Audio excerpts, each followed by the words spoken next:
Hello viewers, welcome to 360 investing.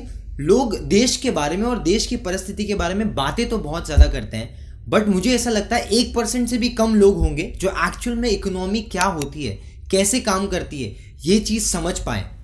बहुत सारे लोगों को ये समझ में ही नहीं आता है कि क्या होता है इकोनॉमी में, कैसे इकोनॉमी चलती है, क्या रीजंस होते हैं जिसकी वजह से किसी भी देश में महंगाई बढ़ती है, इन्फ्लेशन, राइट। क्या वो रीजंस है जिसकी वजह से कोई भी देश रिसेशन में चले जाता है जहां ग्रोथ नहीं दिख रही है। क्या रीजंस है जिसकी वजह से कोई भी देश भूखमरी में चले जाता है, डिप्रेशन फेस करता है, राइट। और इसी को समझने के लिए आज मैं इस वीडियो में सिंपल प्रोसेस बताने वाला हूं, एक मैकेनिज्म बताने वाला हूं कि इकोनॉमी चलती कैसे है। अगर आपको किसी भी इकोनॉमी में इन्वेस्ट करना है या खुद के इकोनॉमी में इन्वेस्ट करके पैसे बनाने हैं मार्केट से, तो भी इकोनॉमी को समझना तो बहुत ज़रूरी है। अगर आपको ये वीडियो पूरा देखने का अभी टाइम नहीं है तो इसको सेव कर सकते हो, बाद में आके इसको देख सकते हो, लेकिन मेक श्योर जब भी आप इस वीडियो को देखो आपको पूरा देखना है to get a crystal clear picture कि हाउ इकोनॉमी वर्क्स। अगर आपको जानने में समझने में इंटरेस्ट है तो चलिए शुरू करते हैं।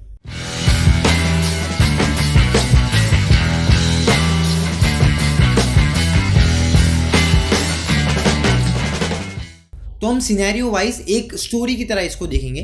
बेसिकली सबसे पहले जब हम प्रोडक्टिविटी की बात करते हैं, एक इकोनॉमी में कितने गुड्स एंड सर्विस प्रोड्यूस किए जा रहे हैं और कंज्यूम किए जा रहे हैं, इसके हिसाब से हमें मालूम पड़ता है कितनी बड़ी हमारी इकोनॉमी है। सिंपल। अच्छा, जब हम कंजम्पशन की बात करते हैं तो कंजम्पशन सिर्फ आम इंसान नहीं करता है, बैंक्स हो गया, इंस्टीट्यूट, कॉर्पोरेट्स, बहुत सारे ऐसे इंस्टीट्यूशंस हैं जो लोग कंजम्पशन करते हैं वेरियस अदर लेवल्स पे। तो वो हर सबके पास में क्या पैसा है? नहीं।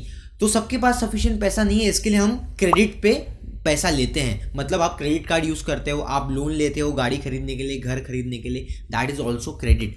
तो जब हम क्रेडिट पे बाय कर रहे हैं कोई भी चीज़, वो उससे भी स्पेंडिंग बढ़ेगी, बट देन हमारा क्रेडिट भी बढ़ेगा, राइट। अब ये क्रेडिट साइकिल को समझने के लिए आपको ये समझना पड़ेगा इसमें बहुत सारे प्लेयर्स इन्वॉल्व हैं। जैसे मैंने बोला, बैंक्स, इंस्टीट्यूशन, कॉर्पोरेट्स, गवर्नमेंट, एक आम इंसान, हम और आप सब जन इसमें इन्वॉल्व है। सबसे बड़ा प्लेयर कौन है? सबसे बड़ा प्लेयर खुद गवर्नमेंट है। गवर्नमेंट लोन्स बड़े बड़े टेन्योर्स के भी लेती है, राइट, और स्पेंडिंग्स भी करती है, फंडिंग्स भी करती है, अलग अलग स्कीम्स रन करती है जिसमें उनको पैसा चाहिए, राइट। और यही सब चीज़ों के वजह से गवर्नमेंट के पॉलिसीज होते हैं जिसके थ्रू वो मनी सप्लाई को कंट्रोल करती है। मनी सप्लाई को कंट्रोल करने के लिए आरबीआई ने, आपने देखा होगा, पॉलिसी लेके आते हैं जहां पर वो इंटरेस्ट रेट बढ़ाते हैं, इंटरेस्ट रेट कम करते हैं। अब ये कैसे करते हैं इसको समझ लेते हैं। जैसे बड़े बुजुर्ग बोलते थे कि लाइफ में एक बैलेंस मेंटेन करना, कोई भी चीज़ लिमिट में अच्छी लगती है, ठीक है। वैसे ही लिमिट में अगर आपका क्रेडिट रहेगा तो it's a very good factor, but then अगर एक्सेस लिमिट हो गया, एक्सेस आपका क्रेडिट हो गया, तो it can hurt you negatively. तो क्रेडिट बोरोवर और लेंडर दोनों के लिए अमेजिंगली काम कर सकता है। कैसे काम करेगा?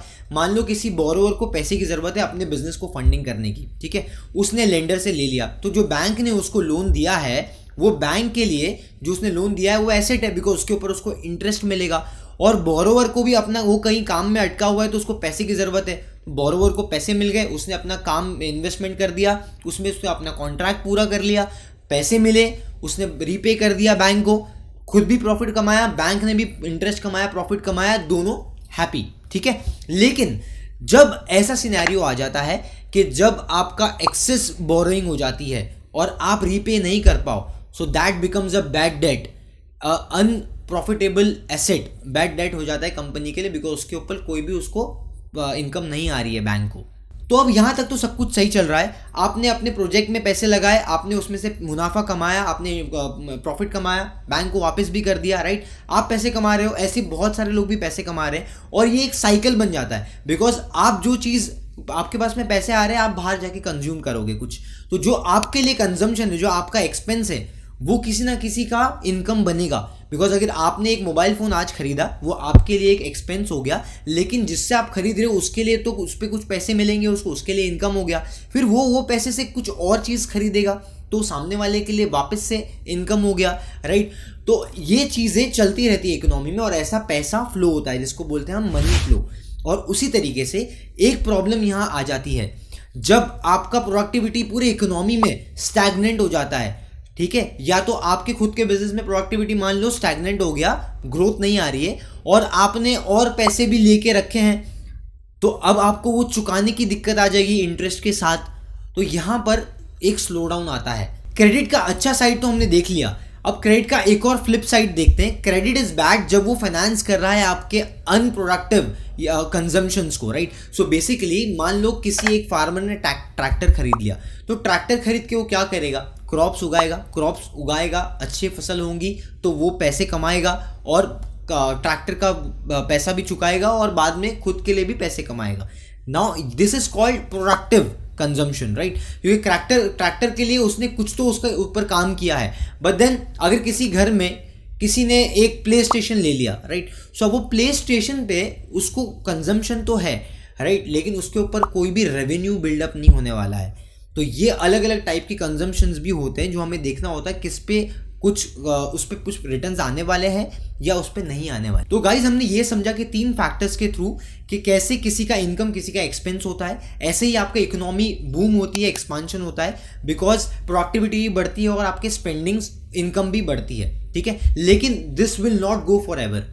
एक टाइम ऐसा आता है जब आपका क्रेडिट की वजह से या बाकी आपका जो डिमांड ज़्यादा है उसकी वजह से मार्केट में मनी सप्लाई बहुत ज़्यादा है, मतलब लोगों के पास पैसा ज़्यादा है, लेकिन उतना ही बिजनेसेस का प्रोडक्टिविटी नहीं बढ़ रहा है, प्रोडक्टिविटी स्टैग्नेंट हो गई है और क्रेडिट बहुत ज़्यादा है मार्केट में या डिमांड बहुत ज़्यादा है।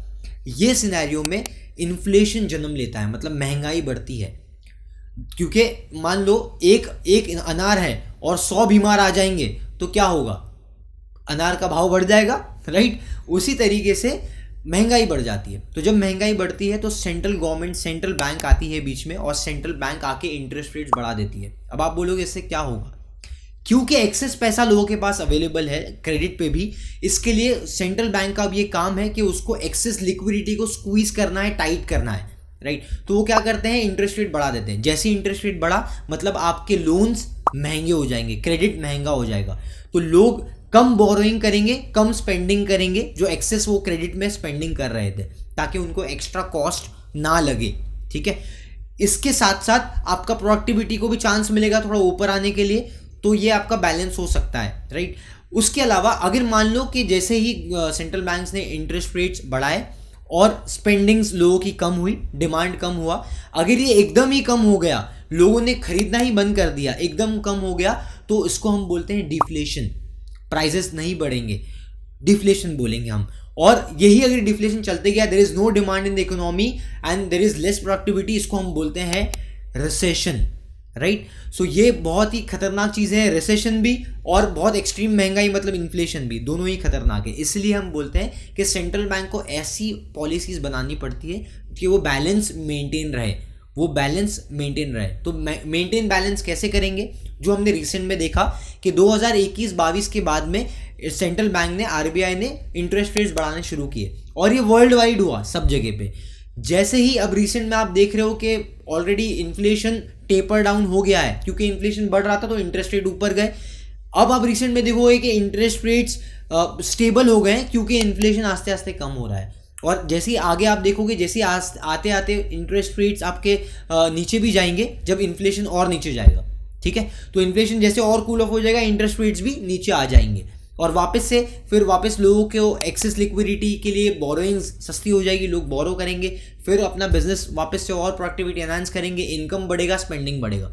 ये पूरा एक साइकिल चलता है। अब ये जो short term debt cycle, inflation का और इंटरेस्ट रेट का साइकिल जो हमने समझा, ये 4-5 साल में आता है, राइट। बट आप एक चीज नोटिस करोगे, जब भी अगला साइकिल आएगा तो आपका प्रीवियस साइकिल के कंपैरिजन में उसका डेट भी ज्यादा होगा और उसका प्रोडक्टिविटी भी ज्यादा होगी, ठीक है। इसके चलते हम ये छोटे छोटे जो साइकिल्स होते हैं, ये मिला के आने वाले टाइम में, लंबे टाइम फ्रेम में बड़े लॉन्ग टर्म डेट साइकिल्स हो जाते हैं।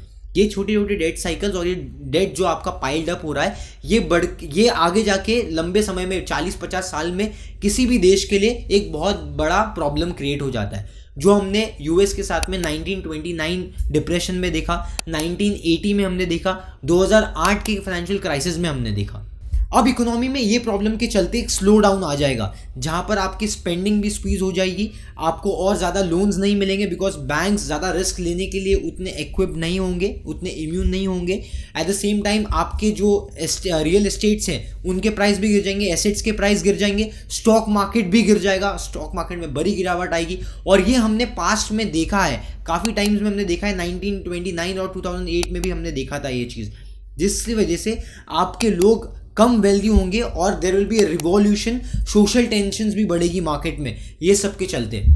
अब इमेजिन करके देखो, लोगों के पास खाने के लिए नहीं है, लोग रिवॉल्ट कर रहे हैं, लोगों के एसेट्स बहुत कम हो गए, उनके कुछ वैल्यू नहीं बचा हुआ है, बैंक्स और लोन देने के लिए रेडी नहीं है, बिकॉज जो उनके पहले के जो एसेट्स थे, मतलब जो उनने लोन दिया हुआ था वो अभी तक रीपे नहीं हुआ है, काफ़ी लोग डिफ़ॉल्ट कर गए हैं, बिजनेसेस के पास पैसा नहीं है, गवर्नमेंट के लिए बहुत ख़राब टाइम होता है और देशवासियों के लिए इट्स अ नाइटमेयर।